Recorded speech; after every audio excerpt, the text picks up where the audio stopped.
Alors avant de commencer, du coup, je vais faire un petit point sur le déroulé. La présentation, elle dure environ 40 minutes.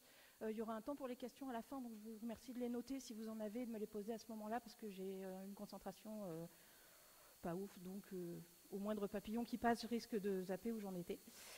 Moi, je vais vous parler aujourd'hui d'une école. Je ne souhaite pas faire de tort à cette école, donc je ne vais pas la nommer, et je vous demanderai de ne pas me poser de questions qui permettent de l'identifier. Donc je vous remercie déjà par avance pour votre bienveillance envers eux, même si ils n'ont pas toujours fait preuve de bienveillance envers les personnes en situation de handicap. Et enfin, vous l'aurez remarqué pour ce talk, alors je ne suis pas sûre que ce soit très lisible en fait. Je suis accompagnée par le logiciel AVA qui retranscrit en direct tout ce que je dis pour les personnes en situation de malentendance.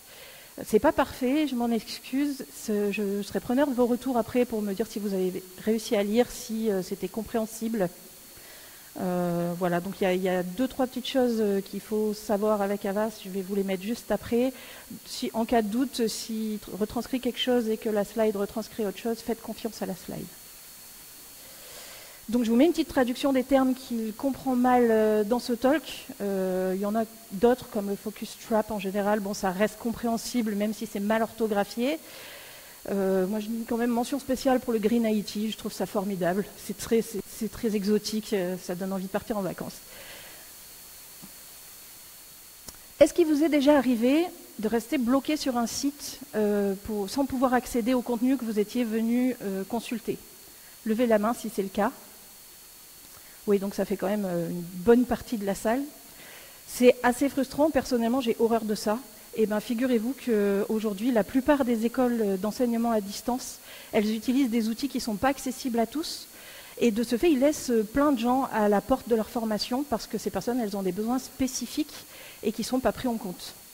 Et c'est justement en constatant le défaut d'accessibilité de mon école, à l'époque où j'étais dans cette école, et de tous les outils qui étaient mis à disposition, que mes 3 compères et moi, on a choisi de travailler sur le thème de l'accessibilité.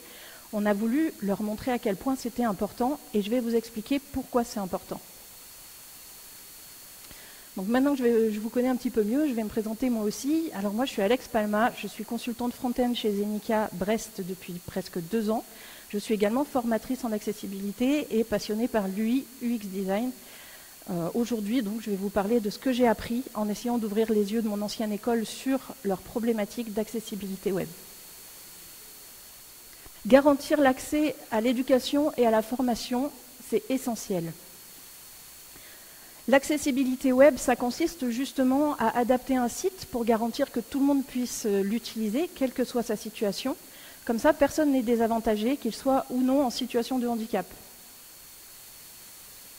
Selon Tim Berners-Lee, je pense que tout le monde le connaît ici, donc c'est le directeur du W3C, la puissance du web réside dans son universalité. L'accès de tous, quel que soit le handicap, est essentiel. Aujourd'hui, on a près de 97% des sites internet qui présenteraient un défaut d'accessibilité dès leur page d'accueil. Ça veut dire qu'il y a seulement 3% des sites internet qui seraient aujourd'hui accessibles aux personnes en situation de handicap. Alors par handicap, j'entends les handicaps visuels, dont la cécité, la malvoyance, les handicaps auditifs, la malentendance, la surdité, mais aussi l'hyperacousie, on y pense moins, mais ça en fait partie. Les handicaps cognitifs, les lésions cérébrales, les troubles de l'attention, les troubles de l'apprentissage, les maladies mentales, etc. Les handicaps moteurs divers et variés, alors ils ne sont pas tous en fauteuil roulant, mais pour avoir une illustration d'une jeune personne avec une canne, il faut se lever assez tôt, donc du coup, on a un joli fauteuil roulant. Et ça ne se réfère pas seulement aux personnes qui sont atteintes d'un handicap permanent. Quelqu'un qui a un bras cassé ou qui a des limitations situationnelles, il a aussi besoin d'une application accessible. Ça peut donc être chacun d'entre nous à tout moment de notre vie. 7,6 millions de Français de plus de 15 ans sont concernés par un handicap quelconque, donc ça représente 14,1% de la population française. On ne veut évidemment pas que, ça fait à peu près 1 personne sur 5, nous on ne veut pas qu'une personne sur 5 reste bloquée avec des barrières d'accessibilité qui rendent difficile, voire carrément impossible, l'utilisation de notre application. Alors comment est-ce qu'on peut changer les choses et rendre nos applications plus inclusives? C'est pour répondre à ces questions que certaines personnes ont écrit des directives d'accessibilité que tout le monde peut suivre, pour créer des applications web accessibles à tous. Alors, les lignes directrices les plus connues, elles sont fournies par les WCAG, les Web Content Accessibility Guidelines. Actuellement, elles sont en version 2.2, elle est sortie il y a quelques mois. Le WAI, Web Accessibility Initiative du W3C. Et en France, on a le RGA, qui est donc le référentiel général d'amélioration de l'accessibilité. Si on est conforme au RGA, on est conforme au WCAG 2, l'inverse n'étant pas vrai parce que le RGA a des partis pris. En suivant ces directives, on va s'assurer que nos applications elles sont entièrement accessibles à chaque utilisateur, quel que soit son handicap et les outils qu'il utilise, pour faire tomber les barrières d'accès au web. Dans le projet dont je vais vous parler, on a également pensé aux personnes qui ont des difficultés à se concentrer ou à supporter beaucoup de stimulation visuelle et qui vont subir de plein fouet le design attentionnel. Alors je vais vous expliquer un petit peu ce que c'est le design attentionnel après. Déjà, on va citer un petit peu des exemples. Donc le TDAH, le trouble de l'attention, qui est quand même assez répandu, avec ou sans hyperactivité, qui peut poser des problèmes. Les troubles dysorthographie, dyslexie, dyspraxie, dysgraphie, il y en a tout un panel, je ne vais pas tous les citer. L'autisme, donc ça, c'est des troubles qui vont affecter plusieurs domaines de la vie et qui peuvent entraîner des barrières à l'apprentissage. Ces barrières, on peut les surmonter avec des interfaces spécifiques qui vont justement éviter le design attentionnel et qui vont se concentrer sur le contenu essentiel.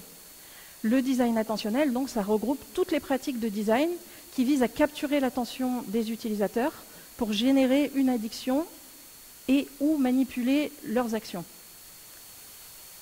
Je pourrais citer en exemple les Infinite Scroll, dont se sont dotés la totalité des réseaux sociaux et de nombreux sites de vente, pour retenir l'attention des utilisateurs le plus longtemps possible et générer ce qu'on appelle le FOMO, donc Fear of Missing Out, la peur de manquer quelque chose. Je pense qu'on s'est tous retrouvés dans ce cas où on scrolle, on ne sait pas pourquoi on scrolle, mais on scrolle quand même, tant qu'il y a des choses qui apparaissent.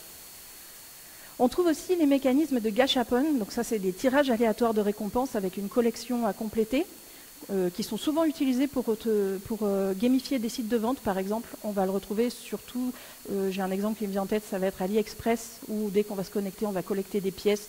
Personne ne sait à quoi servent les pièces, mais on y va quand même pour collecter les pièces. Enfin, si vous savez, venez me dire, parce que moi, je n'ai pas encore compris à quoi servent les pièces. Toutes ces techniques qui utilisent des stimuli suivis d'une récompense pour libérer de la dopamine, elles ont pour but de détourner l'utilisateur de ses objectifs et de créer de la dépendance. Et c'est hyper efficace. On va acheter un collier de chat sur un site de vente très connu et on repart avec 3 livres et un nouveau clavier. Évidemment, on a oublié le collier du chat dans la bagarre. C'est une anecdote véridique. Ces pratiques, elles vont rendre le web très toxique pour les personnes qui sont atteintes de troubles de l'attention et qui sont d'autant plus vulnérables qu'elles ont du mal à rester centrées sur un objectif et à se concentrer dans une interface qui est surchargée d'informations. Donc pour s'adapter à ce public, c'est important de leur permettre de bloquer les animations, par exemple, de concevoir des interfaces sobres. Et c'est aussi valable pour les personnes qui n'ont pas de troubles de l'attention, parce que ces techniques, elles existent pour manipuler les utilisateurs en général, pas pour rendre la vie difficile aux porteurs du handicap. Ça, c'est juste un effet secondaire. Donc prendre soin des personnes qui ont des besoins spécifiques, c'est aussi prendre soin de chaque personne valide. Parce que ces améliorations de nos interfaces, elles vont profiter à chacun d'entre nous, quelles que soient nos capacités. À l'image du trottoir plus large qui bénéficie autant aux poussettes qu'aux personnes qui sont en fauteuil roulant, un site éthique et accessible, ça va rendre la navigation plus fluide pour tous, sans exception. Donc l'accessibilité, ça fait partie du concept plus global de numérique responsable et ça devrait être au cœur des valeurs et de la pratique de tous les professionnels du numérique, donc tous les gens qui sont ici. Et plein d'autres gens aussi. Pour matérialiser ce concept de manière un petit peu plus tangible, je vais faire le parallèle avec le projet Masterize, qui m'a permis d'expérimenter pendant toute une année sur les sujets de l'accessibilité, de me mettre à la place d'un utilisateur en situation de handicap et de comprendre des besoins qui, jusque-là, m'étaient inconnus. J'ai par exemple pu découvrir que la navigation au clavier, elle était hyper laborieuse, voire carrément impossible sur certains sites, et qu'elle devait être prise en compte dès le début du développement d'une application pour éviter des modifications tardives plutôt pénibles, voire carrément coûteuses. Lors de la conception de notre application, on a défini des personas pour représenter les utilisateurs types de notre application, notre cible. Je vais vous en présenter 3, ainsi que leurs besoins, auxquels on a tenté de répondre du mieux possible pour réaliser une application inclusive. Voici Jérôme. Jérôme, il souffre d'un TDAH associé à une dyslexie. Il a des difficultés de lecture, de concentration et de mémoire qui le handicapent dans son apprentissage. Pourtant, Jérôme, lui, il veut se former à apprendre un nouveau métier qui le passionne, et pour ça, il a besoin d'un environnement d'apprentissage adapté, qui va limiter les distractions pour lui permettre de garder sa concentration, qui sera facile à lire pour une personne qui a des troubles 10, et qui va l'aider à se repérer dans le temps et dans l'espace. Voici Malika. Malika, c'est une formatrice malvoyante. Pour pouvoir partager ses cours avec ses étudiants, elle va avoir besoin d'un environnement qui lui permette d'utiliser la navigation au clavier, d'utiliser un lecteur d'écran. C'est le fantôme de la salle. Et qui lui donne éventuellement le contrôle sur les contrastes, les polices et leur taille. Et voici Manon. Manon, c'est une jeune maman, valide, mais fatiguée. C'est une jeune maman, quoi. Elle a besoin d'une interface qui soit sobre et claire pour économiser son attention, qui lui permette d'aller directement à l'information recherchée. Elle apprécierait aussi que les vidéos soient sous-titrées pour pouvoir les regarder le soir dans son lit sans réveiller son fils, ou chez qui joue parc à l'heure de pointe le mercredi.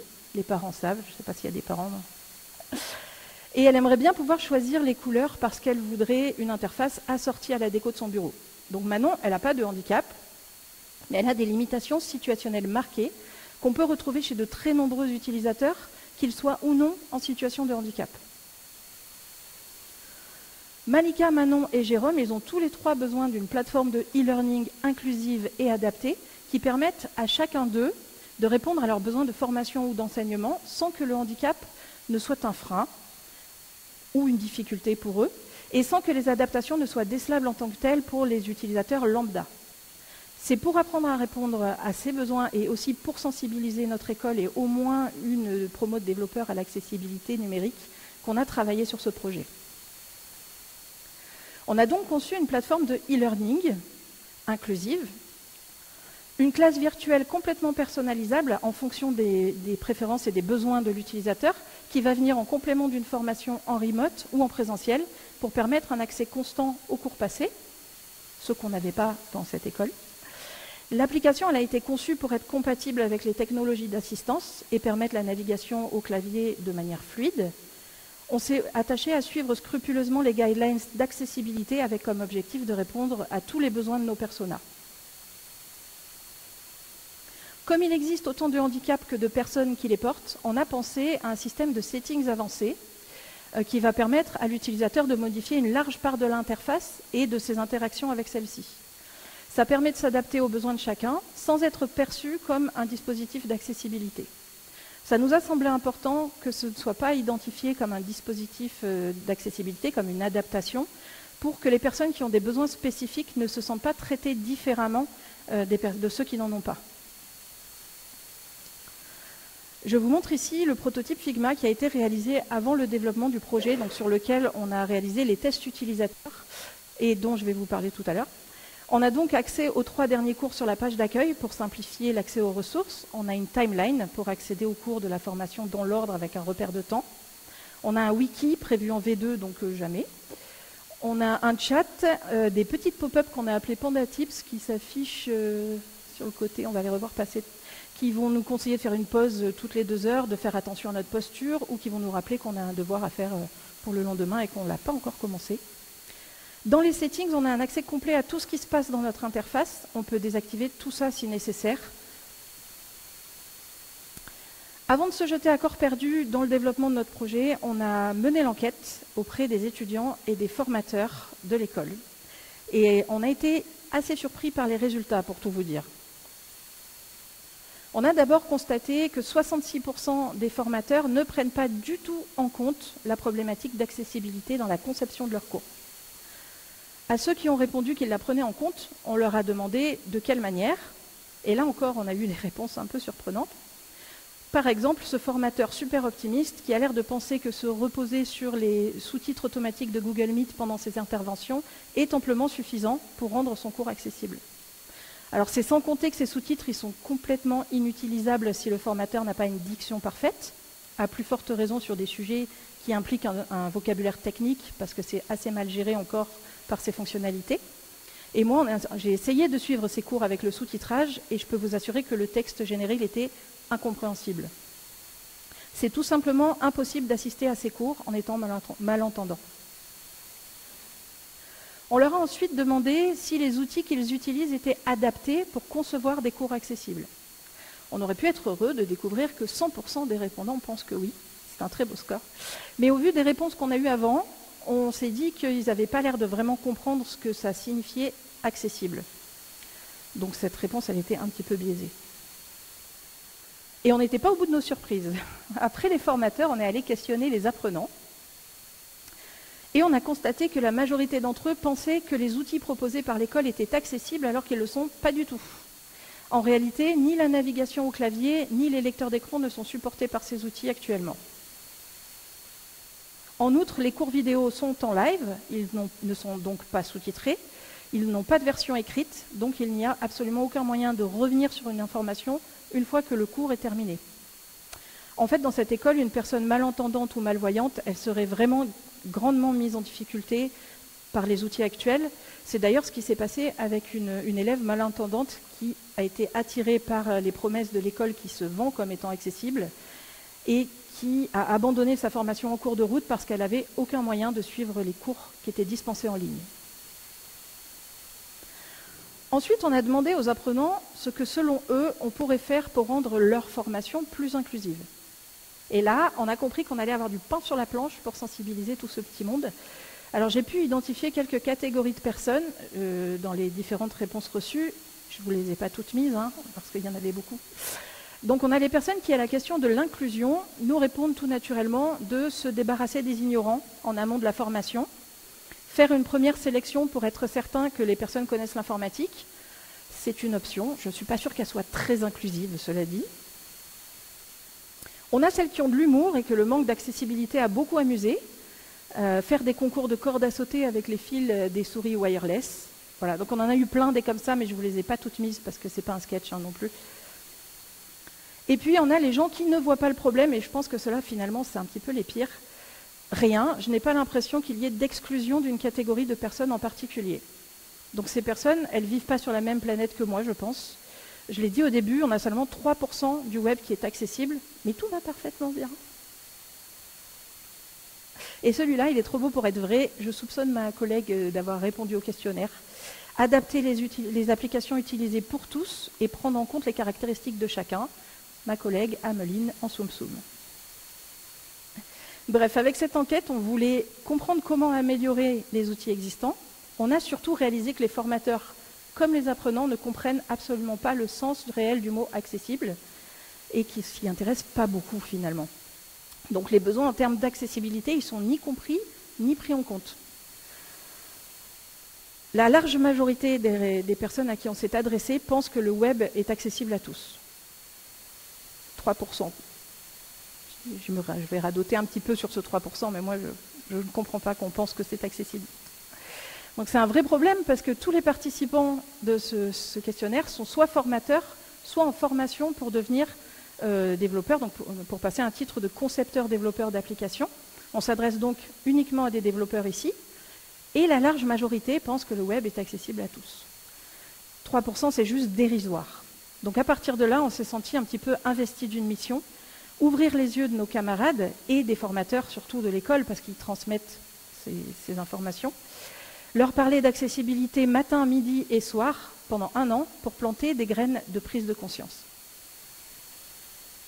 À partir de cette enquête et des besoins qu'on avait définis pour nos personas, on a pensé notre application de sorte à confier non plus l'adaptation aux personnes valides, puisqu'elles ne sont pas conscientes du besoin, mais directement aux personnes qui sont concernées par ces besoins.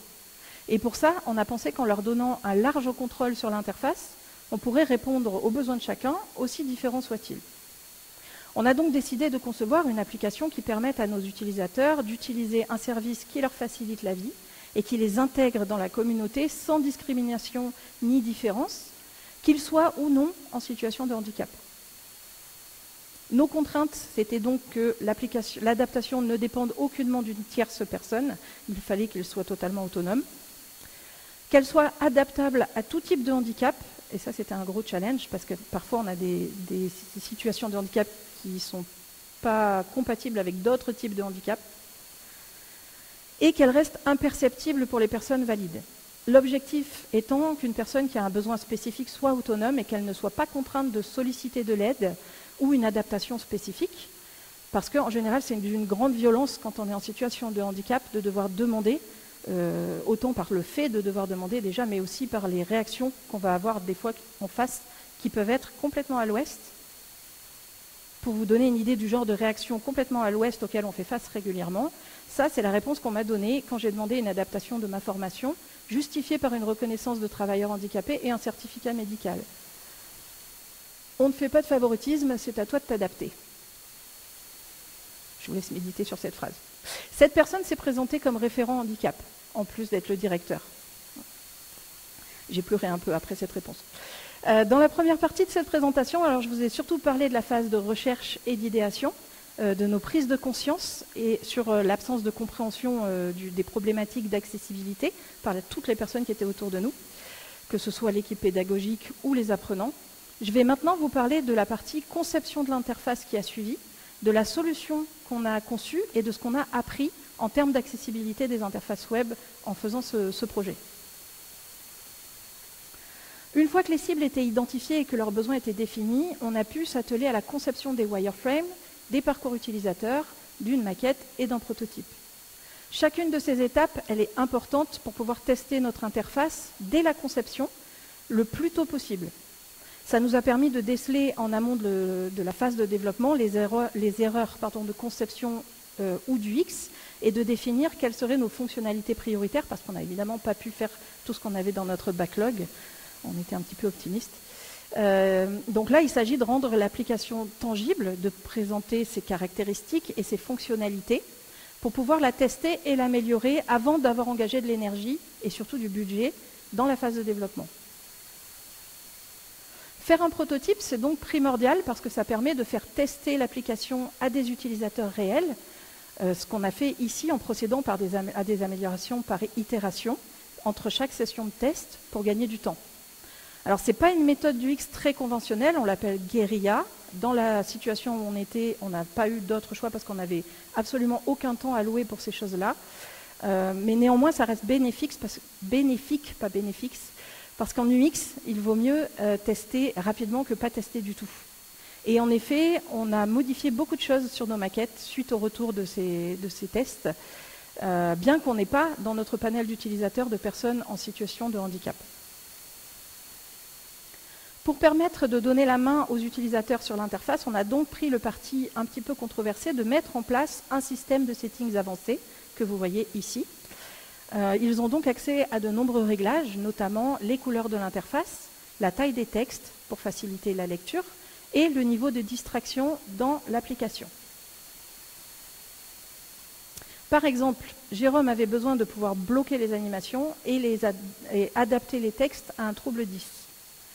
On a donc embarqué la possibilité d'activer ou désactiver les animations et les distractions, comme par exemple les pop-up, le petit panda tips qui s'affichait tout à l'heure, le chat également.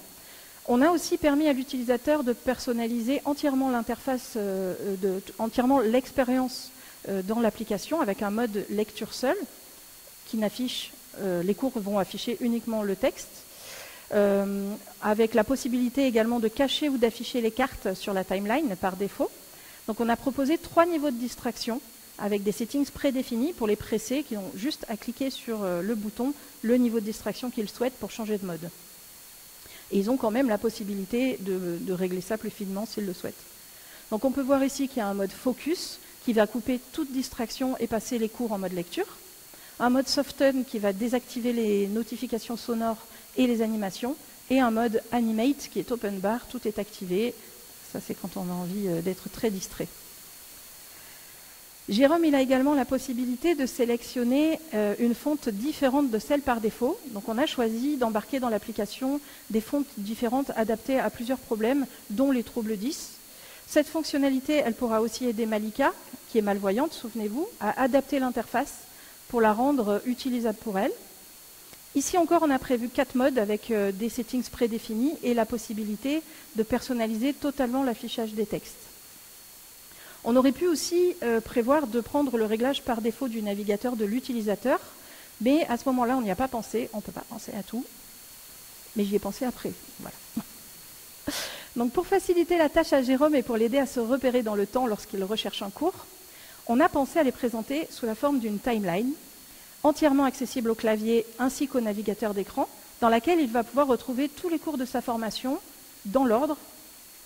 Alors dans l'idéal, un petit aparté pour notre ami designer, on aurait mis la date et une recherche par date.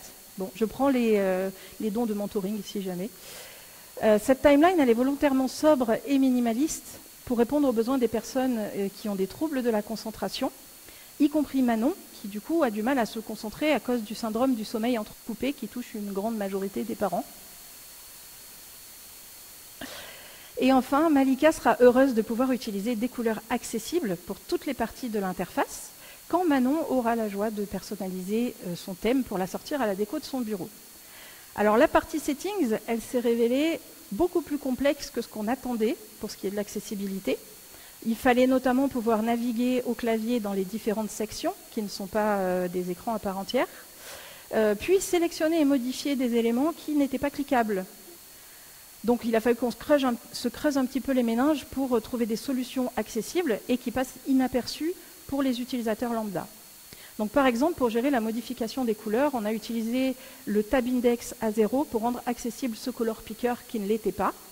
Ça nous a permis de forcer les éléments non focusables à prendre le focus et ensuite de gérer programmatiquement la sélection de la couleur. Là, l'utilisateur peut donc sélectionner ses couleurs sans avoir besoin d'une souris. Je vous avoue que cette partie-là était hyper réjouissante à faire. Un autre défi qu'on a rencontré sur ce color picker, mais aussi sur toutes les modales de l'application, c'est la gestion de la boucle de focus, ou focus trap, qui permet de conserver le focus à l'intérieur de la modale tant qu'elle est ouverte. Ça consiste à mettre en place une boucle entre le premier et le dernier élément de la modale.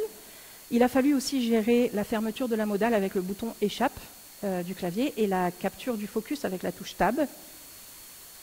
Pour créer cette boucle de focus, on va récupérer tous les éléments focusables de la modale, ouverte, évidemment. On va stocker le premier et le dernier élément dans 2 constantes. Et quand on est sur le dernier élément, ici la croix, on va rendre, et qu'on clique sur Tab, on va donner le focus au premier élément et inversement pour pouvoir naviguer également dans l'autre sens. Alors cette petite fonctionnalité, elle permet d'éviter à l'utilisateur de devoir repasser sur tous les éléments focusables qui sont en fond de page derrière sa modale.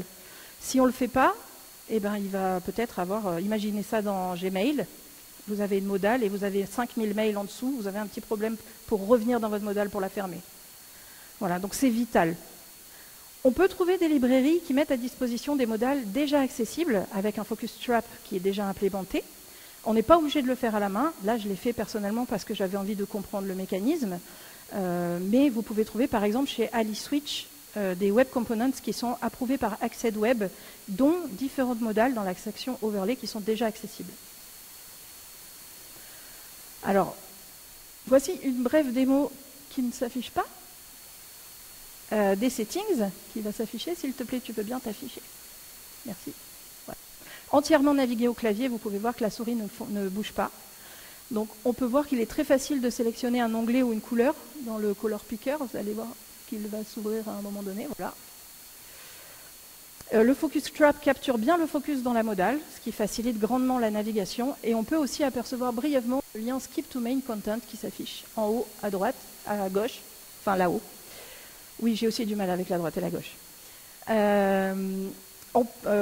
Voilà, qui va s'afficher par intermittence uniquement quand on navigue au clavier. Alors ce lien d'évitement, il est caché des utilisateurs lambda. Il s'affiche uniquement quand on navigue au clavier pour conserver l'interface le plus claire possible pour les personnes qui n'en ont pas besoin en fait. Il va permettre aux personnes qui naviguent au clavier de sauter le menu et d'accéder directement au contenu principal, un petit peu comme le Focus Trap, c'est une fonctionnalité hyper importante, évidemment, pour les personnes qui naviguent au clavier, surtout quand on a des méga menus. Un petit clin d'œil à, par exemple, la FNAC. Voilà, je pense que tout le monde voit bien le méga menu avec 15 000 liens qu'il faudrait sauter pour accéder au contenu. On peut également créer comme ça plusieurs liens d'évitement pour proposer des accès directs, comme une fonctionnalité de recherche, par exemple. Pour éviter que l'utilisateur ne perde ses modifications, on a stocké les settings qu'il a modifiés dans le contexte de l'application et on a mis en place une sauvegarde automatique quand il quitte la page. Ça permet en outre de n'avoir qu'une seule mutation GraphQL à faire pour limiter notre utilisation du réseau, même si plusieurs modifications sont faites dans différentes sections des settings. Alors vous allez me dire, qu'est-ce que la limitation de l'utilisation du réseau a à voir avec l'accessibilité? Très bonne question, merci de l'avoir posée. Eh bien, une situation de mobilité dans un secteur avec peu de 4G, c'est un besoin en accessibilité. Donc, raisonner notre utilisation du réseau, ce n'est pas uniquement pour le Green IT. Donc ça, c'est une partie de l'accessibilité qu'on oublie souvent. Le fait d'être accessible depuis n'importe quel device, c'est aussi important pour les utilisateurs. On pense en premier lieu à ceux qui sont en situation de mobilité, mais c'est également nécessaire pour qu'une personne alitée ou hospitalisée puisse accéder à l'application depuis sa tablette ou son mobile, par exemple. Alors, vous allez me dire encore, on aurait pu utiliser simplement une surcouche d'accessibilité. Alors oui, mais en fait, non. Les surcouches d'accessibilité, c'est des petites applications qui vont s'intégrer sur un site existant, en général un site non accessible existant, pour en modifier l'affichage selon les paramètres que l'utilisateur va choisir. On va les installer comme un plugin par-dessus une application donc non accessible. Et ces outils, ils se vendent comme des solutions miracles, évidemment. Ils vous promettent d'économiser des heures de développement pour rendre accessible votre application. Alors c'est hyper alléchant parce qu'ils promettent que votre application, elle sera en conformité avec les guidelines d'accessibilité RGA. Sauf que ce n'est pas réellement le cas. Et ce qu'ils omettent de préciser, c'est qu'il y a de nombreuses limites à l'utilisation de ces outils. Mais ils ne vont pas vous le dire, évidemment. Aucun outil ne peut automatiser la résolution de problèmes qui seraient liés à l'expérience utilisateur ou à la mise en place d'alternatives textuelles aux images, par exemple. Certains de ces outils n'ignorent même pas les balises alt des images de décoration lors de la lecture d'écran, donc ça génère un bruit considérable pour l'utilisateur. Avec un outil de surcouche, les contenus interactifs qui ne sont pas navigables au clavier ne le seront toujours pas. Pourtant, c'est des adaptations de base. Donc pour un utilisateur non-voyant, par exemple, ces outils n'ont absolument aucun intérêt. Ensuite, certaines de leurs fonctionnalités risquent d'entrer en conflit avec les outils utilisés par les personnes en situation de handicap qui sont directement intégrés dans leur navigateur ou dans leur système d'exploitation. Certains de ces outils ne sont pas accessibles eux-mêmes et peuvent créer des problèmes, donc navigation au clavier incohérente, des bugs d'affichage. Donc c'est un petit peu ballot pour un outil d'accessibilité. D'autres encore n'appliquent pas leurs modifications à eux-mêmes et on se retrouve alors avec une interface d'accessibilité, de réglage d'accessibilité inaccessible. Belle performance. Et enfin, ça ne remplace absolument pas la mise en conformité parce que selon l'outil utilisé, on a seulement 4 à 5 critères du RG2A sur 106 qui vont être impactés. Donc c'est vraiment pas beaucoup. Ce n'est pas une solution miracle, d'autant moins que selon le critère concerné, la mise en place d'un service tiers, elle ne sera pas toujours autorisée. Donc ce n'est vraiment pas une solution recommandée. En revanche, il existe de vrais outils d'accessibilité, à ne pas confondre avec les surcouches pseudo-miraculeuses dont on vient de parler, à l'image d'AccessConfig, qui est un sélecteur de style léger et open source qui a été conçu par Access42 et qui permet de personnaliser l'affichage des contenus web, un petit peu comme on l'a fait dans notre application, mais de manière prête à consommer. Excusez-moi.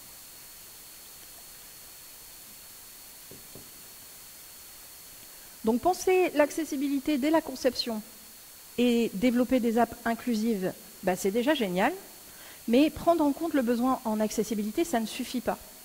Il est nécessaire d'auditer votre application avec des outils comme Wave ou Lighthouse pour vérifier l'absence d'erreur, de désactiver les styles aussi pour se mettre en situation de lecture d'écran, pour vérifier que la sémantique et l'arborescence elles soient pertinentes, Et il est également crucial de tester et faire tester l'application en se mettant en situation.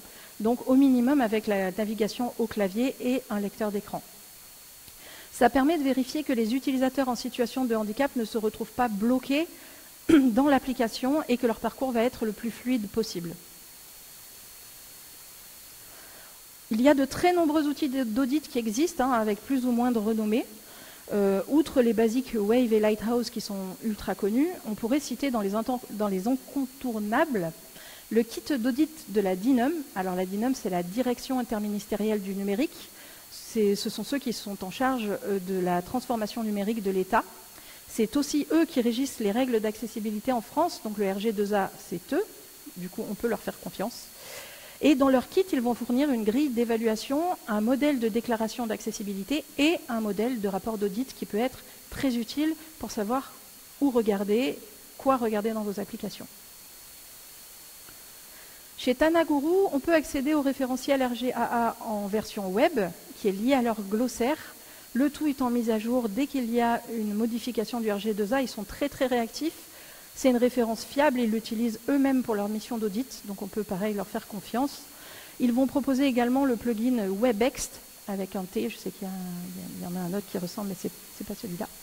C'est WebExt avec un T, pour les navigateurs Firefox et Chrome. Et celui-ci va vous permettre de faire une première passe pour cibler les anomalies relevées et vous faire une première idée du niveau d'accessibilité d'une page. Un dernier pour la route, on peut trouver sur le site du W3C un service de validation du code source d'une page qui va vous permettre de vérifier que le code HTML et l'usage des ARIA est correct. On peut d'ailleurs trouver des déclinaisons de ce validateur sous forme de plugin Chrome ou VS Code, sûrement aussi d'autres IDE, j'utilise VS Code, donc je n'ai pas regardé pour les autres. C'est vraiment un super outil parce que si votre HTML il est valide, vous avez résolu 50% de vos problèmes d'accessibilité. Et ça, c'est quand même plutôt cool parce que c'est vraiment facile à faire. Pour finir, voici une petite démo qui ne charge pas non plus de l'application Naviguer au clavier, qui est un petit peu lente à charger. Voilà. Donc on peut voir que la page de connexion, elle est navigable au clavier, mais qu'on s'est un petit peu lâché sur l'animation de fond, qui n'est absolument pas accessible. Donc l'utilisateur a la possibilité de la désactiver dans les settings, mais dans l'idéal, on aurait dû faire l'inverse. On aurait dû la désactiver et lui donner la possibilité de l'activer, s'il le veut. Voilà, là on s'est fait un petit peu plaisir, c'est vrai, c'était pas bien. Donc on constate que c'est fluide en navigation clavier sur toute l'application, qu'on a encore beaucoup de choses à améliorer dans notre interface, notamment la partie back-office des formateurs, je ne sais pas si elle est déjà passée, qui a été un petit peu designée à la truelle et légèrement bâclée pour être dans les temps. Mais ce n'était pas notre principal objectif pour ce projet. On peut voir aussi les liens d'évitement qui apparaissent en haut, qui permettent d'éviter le menu et aussi d'accéder à la timeline directement. Donc je ne vous remonte pas les settings parce qu'on les a vus tout à l'heure et qu'ils n'ont pas changé depuis. Voilà. Alors notre objectif, c'était pas de finir tout dans les temps, comme je vous l'ai montré, c'était vraiment d'amener le sujet de l'accessibilité sur le devant de la scène, d'en parler à chaque daily, à chaque rétrospective, de montrer qu'on peut et qu'on doit le faire pour qu'ils prennent conscience que ce n'est pas juste. Ce n'est pas juste de fermer les portes d'un service à toute une partie de la population parce qu'on n'a pas entendu leurs besoins, et encore moins quand on parle de formation. On doit garantir l'égalité des chances, et ça commence par inclure tout le monde dans les outils d'apprentissage. Donc, durant cette année de formation, il y a eu de grandes discussions sur le sujet avec d'autres apprenants, avec l'équipe pédagogique, avec la vraie référente handicap de l'école cette fois. Et j'espère sincèrement qu'on a réussi à planter quelques graines de prise de conscience. Et si les graines de conscience ne prennent pas, la loi devrait faire un petit peu évoluer les mentalités parce que l'accessibilité numérique, ce n'est plus une option. C'est une obligation légale depuis la publication de la loi du 11 février 2005 pour l'égalité des droits et des chances, qui est dite loi handicap. Si cette loi elle concernait l'accessibilité des services de l'État, depuis elle a été étendue au secteur privé par décret en 2019. Aujourd'hui, l'amende pour défaut d'accessibilité, elle peut aller jusqu'à 20 000 € par service numérique. Donc ce n'est pas énorme pour des grosses entreprises, malheureusement. Ça risque d'évoluer vers des sanctions plus dissuasives avec l'application à partir de juin 2025 du European Accessibility Act, qui prévoit une extension des exigences d'accessibilité à un plus grand nombre de produits et un durcissement des sanctions en cas de manquement aux règles d'accessibilité. Et si vous êtes tenté de me dire que pour un produit interne à l'entreprise, ce n'est pas une priorité, c'est une vraie question, on me l'a déjà dit, je vous répondrai qu'au contraire, c'est d'autant plus important de se mettre en conformité que si une personne salariée est dans l'incapacité d'utiliser un outil requis pour son travail, on ne parle plus d'amende, mais de risque pénal pour l'entreprise, c'est de la discrimination. Mais les choses, elles évoluent quand même dans le bon sens. Il y a beaucoup d'efforts qui ont été faits ces dernières années en accessibilité. Les lois votées en France, elles permettent d'être assez en avance sur le reste de l'Europe. De plus en plus de formations commencent à en parler, voire à se spécialiser sur le sujet. On en parle de plus en plus dans les DevFest, dans les Meetup, dans les Tour & Tech. L'arrivée des IA aussi va bousculer un petit peu les choses dans les années à venir pour ce qui est de l'accessibilité numérique. Donc on peut quand même rester optimiste sur le sujet. On arrive au bout de cette présentation. Nos utilisateurs sont heureux. Ils peuvent désormais utiliser une interface accessible pour accompagner leur formation en remote. Et en plus, ils sont sûrs que vous allez désormais penser vos apps pour qu'elles soient inclusives et qu'elles répondent aux besoins de chacun pour le bien de tous. Parce que maintenant, vous aussi, vous savez à quel point c'est important. Du coup, je vous repose la question maintenant, qui est concerné par l'accessibilité? Ah, il y a quand même beaucoup plus de mains levées. Ça fait plaisir. Merci beaucoup.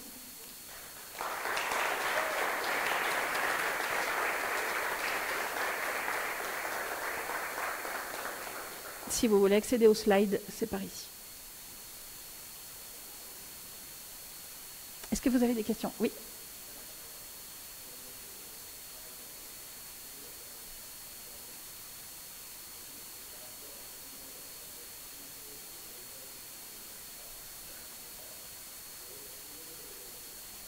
Sur quoi il se base?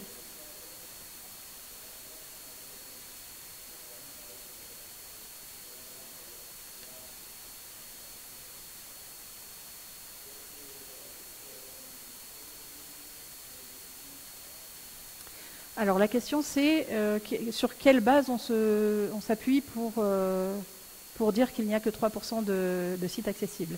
Alors je n'ai pas de réponse exacte à la question, c'est une très bonne question, j'irai vérifier pour pouvoir répondre de manière... Mais je pense que ça s'appuie effectivement sur les règles du RGA et des WCAG. Mais je vais quand même aller vérifier, c'est une bonne question. Oui ?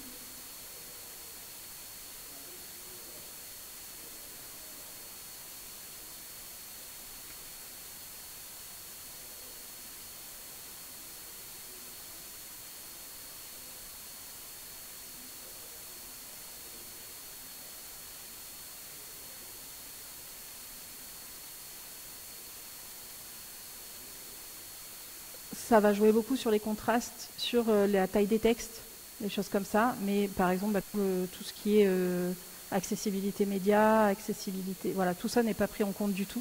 Et quand on regarde les référentiels, j'ai oublié de reposer la question. La question, c'était quoi la question? Je vous avais prévenu pour la concentration.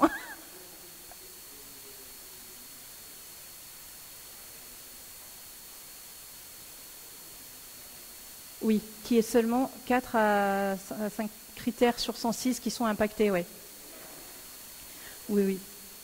Mais oui, effectivement, ça va impacter, les outils sur couche vont impacter uniquement 4 à 5 critères sur les 106 qui existent. Donc ça va être effectivement tout ce qui est contraste, tout ce qui va jouer sur les textes. Ils ne peuvent pas faire grand-chose en fait, ils n'ont pas accès au code, ils ne peuvent pas modifier le code, donc ils ne vont pas pouvoir ajouter des textes alt, ils ne vont pas pouvoir ajouter des sous-titres.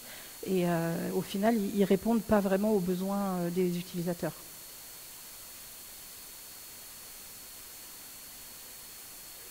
Oui? Ah, pardon. Tout à fait. Bah, je vais carrément lui couper le...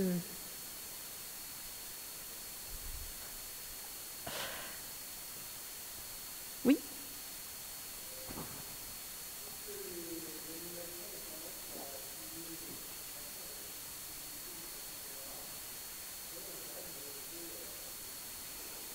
Alors, d'un point de vue accessibilité, je dirais aucun. D'un point de vue UX, je pense que ça peut quand même être agréable à certains utilisateurs, mais pas tous. Donc c'est un peu... en plus, moi là vraiment, je suis dans une problématique de j'adore animer des trucs. C'est vraiment, voilà, c'est ma faute, 100% ma faute, l'écran d'accueil qui change de couleur. Je suis très très intéressée par ce qu'on peut faire avec les langages web pour faire de l'animation. Et en contrepartie, je sais que c'est très mauvais pour l'accessibilité. Donc je n'ai rien contre des animations dans la mesure où on va penser à pouvoir les couper en fait, simplement. Il y a des outils qui permettent ça d'ailleurs. Oui.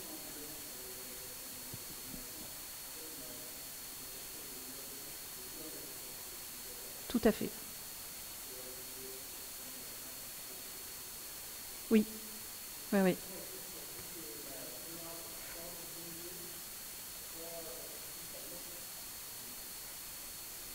Oui.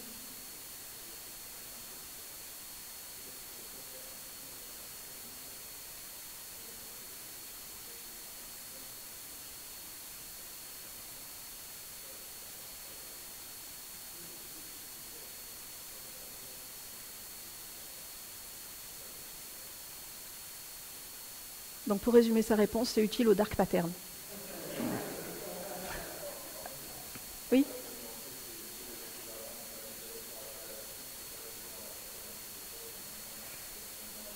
Mm.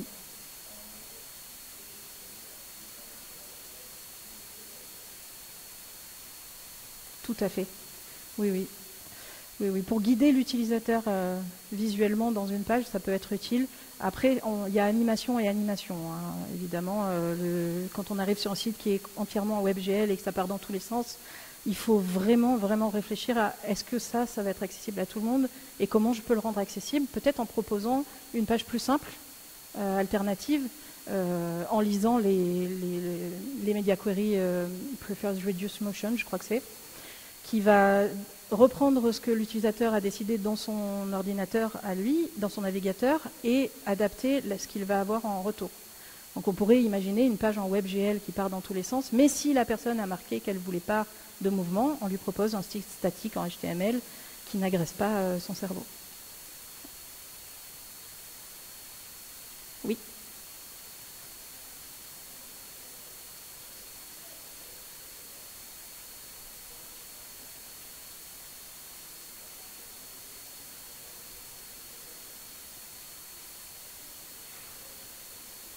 Oui. Oui.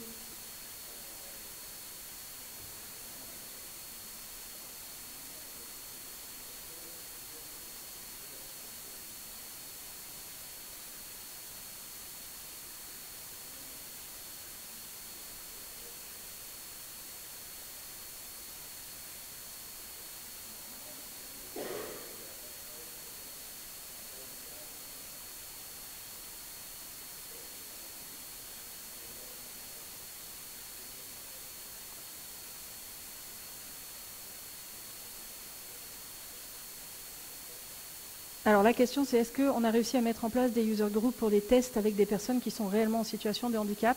Actuellement, pas encore. Pour les mêmes raisons, budget, temps, déjà faire passer l'accessibilité dans certaines entreprises, c'est déjà très compliqué. Moi, je me suis heurtée au non, c'est une app interne, on s'en fout, on n'a pas de handicapés. Voilà. Hein? Alors, moi, je vais y aller. Je ne participerai pas à ça. Donc, j'ai réussi à pousser l'accessibilité sur ce projet-là. À faire en sorte que ce soit compris, important, voilà. Par contre, pas encore, malheureusement. Déjà, rien que les tests UX, déjà, voilà, c'était non. Alors en plus, il faut trouver des utilisateurs qui sont dans la situation. Par contre, dans l'entreprise, contrairement à ce que pensait mon PO à ce moment-là, il y a effectivement des personnes qui sont en situation de handicap et ça peut être utile de les solliciter pour leur demander leur avis, de les faire utiliser l'application et de leur demander vraiment leur retour avec le lecteur d'écran. Parce que même en testant nous-mêmes, on n'est pas des vrais utilisateurs de lecteur d'écran. Donc on ne va jamais l'utiliser comme une personne qui s'en sert au quotidien. Donc effectivement, c'est hyper important d'aller leur demander leur avis. Il y a des partenariats, je crois, qui sont faits avec certaines assos. Je pense à Valentin UI, j'ai déjà entendu parler de ça, qui aidaient à tester des applications et il y avait des partenariats avec des développeurs. Je n'ai pas plus d'infos sur le sujet, il faudrait peut-être les contacter pour leur demander. Mais oui, je pense que c'est quelque chose qui est important d'intégrer les personnes qui sont concernées dans le développement de nos applications, effectivement. parce que personne ne connaîtra mieux leurs besoins qu'eux-mêmes.